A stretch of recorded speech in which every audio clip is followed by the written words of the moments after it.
एक दफा का जिक्र है कि एक प्यारी सी लड़की थी जो हमेशा सुर्ख रंग की चादर ओढ़ती थी। सब उसे लिटिल रेड राइडिंग हुड कहते थे।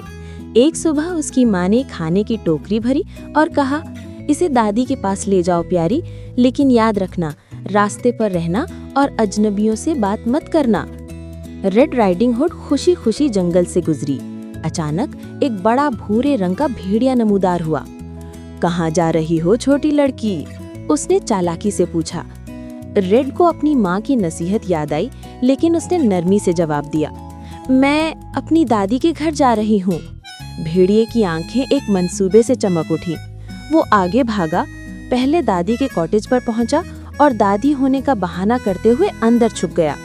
जब रेड आई तो उसने कुछ अजीब देखा।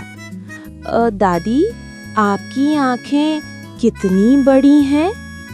तुम्हें देखने के लिए, भेड़िए ने कहा। दादी, आपके तो कितने बड़े दांत हैं। तुम्हें खाने के लिए, भेड़िया बिस्तर से छलांग लगाते हुए बोला। तभी पास से गुजरने वाले एक लकड़हारे ने रेड के रोने की आवाज सुनी। वो तेजी से अंदर आया, भेड़िए को खौफजदा करके भगा दिया और लाल और दादी दोनों को बचाया। उस दिन से लिटिल रेड राइडिंग हुड ने हमेशा अपनी माँ की नसीहतों को सुनना और कभी अजनबियों से बात ना करना सीखा।